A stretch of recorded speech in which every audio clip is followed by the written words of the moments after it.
एक छोटा सा गांव था जिसका नाम था श्यामनगर। गांव दिखने में भले ही बहुत छोटा और साधारण था, लेकिन उसकी अपनी कुछ खासियतें थीं। गांव के किनारे एक छोटी सी नदी बहती थी, जिसके साफ पानी की कल-कल आवाज पूरे गांव को सुकून देती थी। नदी से थोड़ी ही दूर एक पुराना सा मंदिर था। वहीं पास में एक बड़ा खुला मैदान था, जहां सुबह से लेकर शाम तक गांव के बच्चे, जवान और बुजुर्ग घूमने और खेलने आया करते थे। लेकिन श्यामनगर की सबसे अनोखी खासियत कुछ और थी।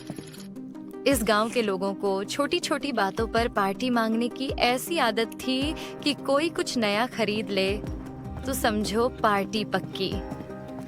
एक दिन मनोहर बाजार से एक नई शर्ट खरीदकर गांव में आया।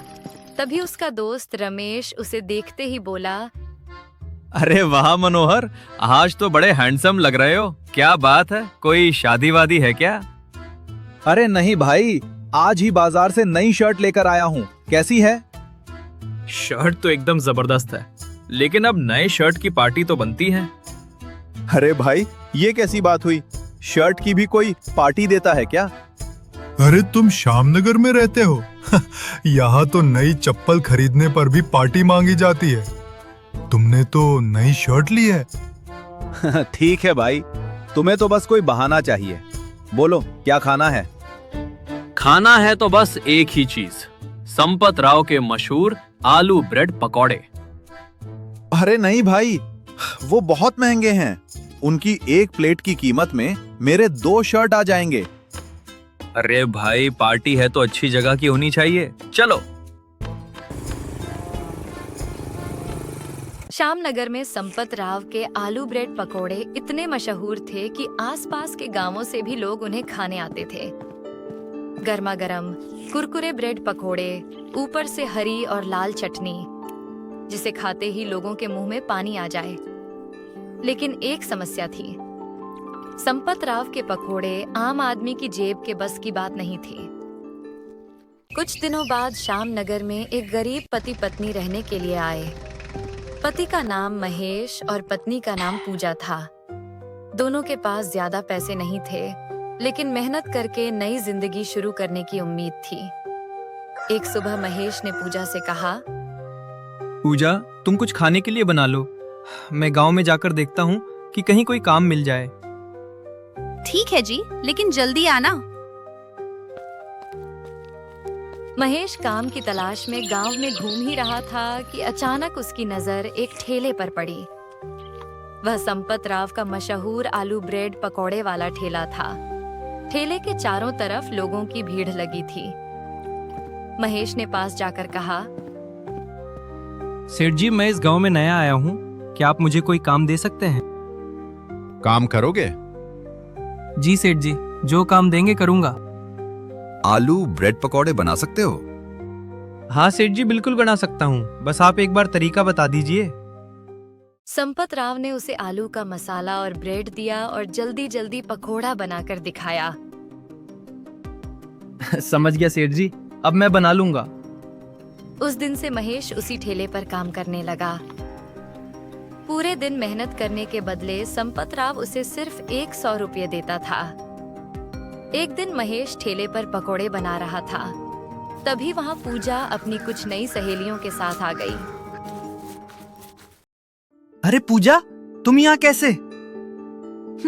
महेश जी, ये मेरी नई सहेलियां हैं। गांव में नई आई हूँ ना, इसलिए इन्होंने मुझसे पार्टी मांगी है। अरे, तुम्हारे पति तो यही काम करते हैं। फिर तो आज हमें 2-2 प्लेट पकौड़े खाने चाहिए। 2 क्या, 4 प्लेट खाओ। आज मेरी तरफ से पार्टी है। सारी महिलाएं बैठ गईं। महेश मन ही मन सोचने लगा, हे भगवान, ये क्या हो गया? एक दिन की पूरी मजदूरी तो एक प्लेट में चली जाएगी। बस सेठ जी आने से पहले इन्हें खिला पिलाकर यहाँ से भेज दूं। महेश ने सबको पकोड़े दिए। एक प्लेट खत्म हुई तो दूसरी प्लेट भी दे दी। तभी अचानक संपत राव ठेले पर आ गया।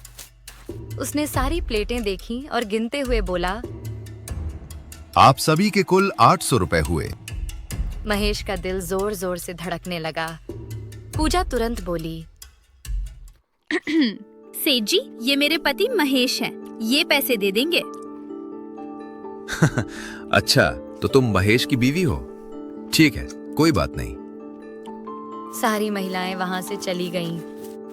शाम को ठेला बंद करने का समय हुआ तो संपत राव ने हाथ आगे बढ़ाकर कहा, चलो महेश, निकालो मेरे 800 रुपए। आज बहुत थक गया हूँ, घर जाना है।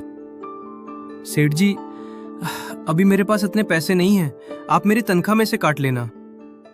संपत राव गुस्से में चिल्लाया, पैसे नहीं थे तो अपनी बीवी को यहाँ क्यों लेकर आए थे? घर पर ही बिठाना था। सेठ जी, आपके पैसे मैं जरूर लौटा दूंगा, बस मेरी पत्नी को कुछ मत कहिए। तुम अपनी पत्नी को मेरे घर काम पर लगा दो, फिर सारे पैसे माफ कर दूं ना तुम्हारे। यह सुनकर महेश के अंदर का गुस्सा फूट पड़ा। बस सेठ जी, अब बहुत हो गया। कल आपके सारे पैसे लौटा दूंगा और आपका ये घमंड, इसे भी तोड़ दूंगा। इतना कहकर महेश गुस्से में वहां से चला गया। पीछे से संपत राव हंसते हुए बोला, जा जा, बड़ा आया मेरा घमंड तोड़ने। पूरे इलाके में सिर्फ मेरे आलू ब्रेड पकौड़ों का नाम चलता है। घर पहुंचते ही महेश गुस्से में चुपचाप एक कोने में जाकर बैठ गया। तभी उसके पास पूजा आ जाती है। अरे महेश जी, आज तो मेरी सारी सहेलियां बहुत खुश हो गईं। आपके बनाए गर्मा गर्म ब्रेड पकौड़े खाकर सब आपकी तारीफ कर रही थीं। लेकिन महेश ने कोई जवाब नहीं दिया। महेश जी, क्या हुआ? इतने गुस्से में क्यों बैठे हैं? महेश ने गहरी सांस ली और उसे संपत राव के साथ हुई पूरी घटना बता दी। पूजा की खुशी तुरंत चिंता में बदल गई। महेश जी, वो सेठ बहुत बड़ा आदमी है, आप उससे ज्यादा बहस मत कीजिए। मेरे गहने बेचकर उसके सारे पैसे लौटा दीजिए और कोई दूसरा काम ढूंढ लीजिए। उसके पैसे तो मैं लौटा दूंगा पूजा, लेकिन दूसरा काम कहाँ मिलेगा? कुछ समझ नहीं आ रहा। आप चिंता मत कीजिए, मेहनत करने वाले इंसान को कोई ना कोई काम जरूर मिल जाता है। अगली सुबह महेश ने पूजा के गहने बेच दिए और किसी तरह 800 रुपये जुटाकर संपत राव के पास पहुंचा। सेठ जी, आपके सारे पैसे, अब हमारा हिसाब खत्म। ज्यादा अकड़ मत दिखाना महेश, याद रखना इसी गांव में रहना है तुम्हें। आप अपने ठेले पर ध्यान दीजिए सेठ जी, कुछ ही दिनों का खेल है आपका।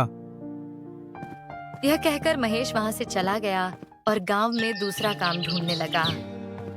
उसने बड़े जमींदार से भी काम मांगा, लेकिन वहां भी कोई काम नहीं मिला। थका हारा महेश आखिर एक पेड़ के नीचे बैठ गया। हे भगवान, अब कहाँ काम मिलेगा मुझे? तभी अचानक वहां एक पुलिस की गाड़ी आकर रुकी। महेश हैरानी से पुलिस वालों को देखने लगा। तुम ही महेश हो ना? जी, लेकिन बात क्या है? तुम्हें चोरी और जानलेवा धमकी देने के आरोप में गिरफ्तार किया जाता है। अपने आप को हमारे हवाले कर दो। यह सुनकर महेश के होश उड़ गए। क्या? चोरी और जानलेवा धमकी? साहब, जरूर कोई गलतफहमी हुई है, मैंने ऐसा कुछ नहीं किया। हमें संपत राव ने सब बता दिया है, अब थाने चलो। महेश कुछ समझ पाता उससे पहले पुलिस उसे थाने ले गई। थाने में उसे लॉकअप में बंद कर दिया गया। दरोगा जी, मैं बेगुनाह हूँ। उस सेठ ने मेरे खिलाफ झूठी शिकायत की है, मैंने किसी को धमकी नहीं दी। लेकिन पुलिस अधिकारी ने उसकी एक नहीं सुनी। कुछ देर बाद पूजा थाने पहुंची। महेश को लॉकअप में देखकर उसकी आंखों से आंसू निकल पड़े। साहब, मेरे पति बेगुनाह हैं, कृपया उन्हें छोड़ दीजिए। तुम्हारे पति पर बहुत गंभीर आरोप हैं, अब उन्हें लंबी जेल हो सकती है। तुम यहाँ से जाओ। महेश ने सलाखों के पीछे से पूजा को समझाते हुए कहा, पूजा, तुम चिंता मत करो, मैं घर जरूर आऊंगा, तुम यहाँ से जाओ। पूजा रोती हुई थाने के बाहर बैठ गई। उसे समझ नहीं आ रहा था कि अब वह क्या करे। तभी एक हवलदार उसके पास आया और धीमी आवाज में बोला, अगर तुम अपने पति को जल्दी छुड़ाना चाहती हो तो 20,000 रुपए का इंतजाम कर लो। पूजा ने उम्मीद से उसकी तरफ देखा। लेकिन मेरे पास अभी इतने पैसे नहीं हैं। कुछ दिनों में जमा कर देना, तब तक हम तुम्हारे पति को अदालत में नहीं ले जाएंगे। एक बार मामला अदालत तक पहुंच गया, फिर बहुत मुश्किल होगी। इतना कहकर हवलदार चला गया। पूजा वहीं बैठी रह गई। उसके सामने अब एक ही सवाल था, 20,000 रुपए आखिर आएंगे कहां से? पूजा ने गांव के कई लोगों से मदद मांगी, लेकिन किसी ने उसकी मदद नहीं की। थकी हारी पूजा आखिरकार घर पहुंची और फूट फूट कर रोने लगी। तभी अचानक दरवाजे पर गांव की एक बूढ़ी अम्मा आ गईं। क्या हुआ बेटी, इतनी क्यों रो रही हो? पूजा ने रोते हुए सारी बात अम्मा को बता दी। अम्मा, आप ही बताएं, अब मैं क्या करूं? मुझे तो कुछ समझ नहीं आ रहा है। अगर तुम मेरा एक काम कर दो तो मैं तुम्हें अभी 20,000 रुपए दूंगी। यह सुनकर पूजा की आंखों में उम्मीद लौट आई। आप जो कहेंगी अम्मा, मैं वो काम जरूर करूंगी। अम्मा ने उसे अपना पूरा प्लान बताया। पूजा कुछ देर सोचती रही और फिर बोली, लेकिन अम्मा, आप ऐसा क्यों करना चाहती हैं? क्यों संपत राव का ठेला बंद करना चाहती हो? तुम बस मेरा काम कर दो, सही समय आने पर मैं तुम्हें इस पूरे मामले के पीछे का राज बता दूंगी। अम्मा ने पूजा को 20,000 रुपये दे दिए। पूजा ने किसी तरह महेश को छुड़ाया और घर ले आई। घर पहुंचकर पूजा ने महेश को पूरी बात बताई। महेश चिंतित होकर बोला, मुझे ब्रेड पकौड़े बनाना तो आता है, लेकिन संपत राव जैसे पकौड़े बनाना आसान नहीं है। उसके आलू के मसाले में कुछ अलग ही स्वाद है, उसी वजह से उसके पकौड़े इतने मशहूर हैं। हमें किसी भी तरह उसका ठेला बंद करवाना होगा। मैंने अम्मा से वादा किया है। अगली सुबह संपत राव अपना ठेला लगाने जा रहा था। रास्ते में उसे एक छोटा सा नया ब्रेड पकौड़े का ठेला दिखाई दिया। अरे, ये किसने नया ठेला लगा दिया? पास जाकर देखा तो उसके होश उड़ गए। ठेले पर महेश गर्मा गर्म ब्रेड पकौड़े तल रहा था। अरे महेश, जेल से इतनी जल्दी बाहर आ गए? हाँ सेठ जी, वहाँ कुछ मजा नहीं आ रहा था और आपकी याद भी बहुत आ रही थी, इसलिए जल्दी बाहर आ गया। मजाक तो बहुत अच्छा कर लेते हो, और ये ठेला लगाकर तो तुमने बहुत बड़ा मजाक किया है। क्यों सेठ जी, आपको डर लग रहा है क्या? अरे जा, मैं क्यों डरूंगा? तेरे ठेले पर कोई ग्राहक आए तो मुझे बताना। यह कहकर वह वहां से चला गया। पूरा दिन बीत गया, लेकिन महेश के ठेले पर एक भी ग्राहक नहीं आया। शाम होते होते महेश निराश होकर बोला, लगता है हम अम्मा से किया हुआ वादा पूरा नहीं कर पाएंगे। संपत राव को हराना इतना आसान नहीं है। घर लौटकर महेश बहुत उदास था। पूजा, लगता है हमें कुछ और करना पड़ेगा। ब्रेड पकौड़ों में हम संपत राव को नहीं हरा सकते। तो फिर क्या करेंगे? हमारे गांव में और क्या मशहूर है? महेश कुछ देर सोचता रहा। एक बात है, यहाँ इकबाल का चिकन भी लोग बहुत पसंद करते हैं। क्यों ना हम चिकन ही बेचें? लेकिन चिकन बेचने से संपत राव का ठेला थोड़ी बंद होगा। हमें ब्रेड पकौड़ों में ही कुछ नया करना होगा। महेश फिर सोच में पड़ गया। कुछ देर बाद वह खुशी से बोला, पूजा, क्यों ना हम चिकन ब्रेड पकौड़े बनाएं? लोगों को चिकन भी पसंद है और ब्रेड पकौड़े भी। अगर दोनों को मिला दें तो शायद एक बिल्कुल नई डिश बन जाएगी। अरे वाह महेश जी, आपने तो बहुत बढ़िया आइडिया निकाला है। दोनों ने उसी दिन फैसला कर लिया। अगली सुबह महेश ने अपने ठेले पर एक नया बोर्ड लगा दिया, स्पेशल चिकन ब्रेड पकौड़े। बोर्ड देखते ही कुछ गांव वाले ठेले पर आ गए। अरे भाई, ये कैसे चिकन ब्रेड पकौड़े हैं? कोई नई डिश है क्या? हाँ भाई, ऐसे डिश आपने पहले कभी नहीं खाई होगी। एक बार खाकर तो देखो। जल्दी लाओ भाई, नाम सुनकर ही मुंह में पानी आ गया। महेश ने दोनों को गर्मा गर्म चिकन ब्रेड पकौड़े दिए। जैसे ही दोनों ने पहला निवाला खाया, उनकी आंखें चमक उठीं। अरे वाह, क्या स्वाद है! इससे बढ़िया और स्वादिष्ट ब्रेड पकौड़ा तो मैंने कभी नहीं खाया। देखते ही देखते ठेले पर भीड़ बढ़ने लगी।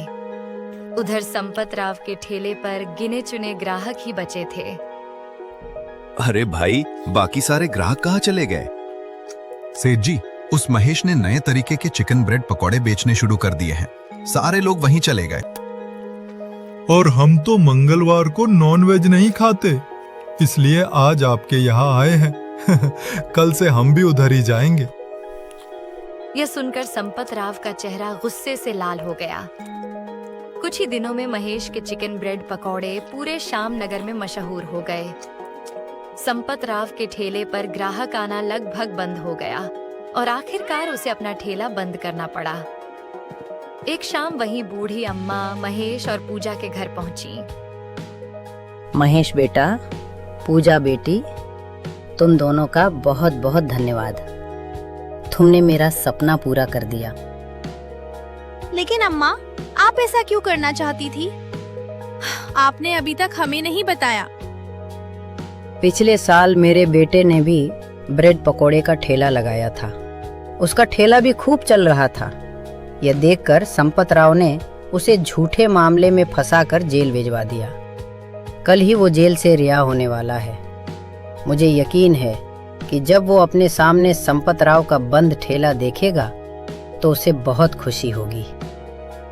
अम्मा, आज आपका सपना भी पूरा हुआ और हमें भी एक नई जिंदगी मिल गई।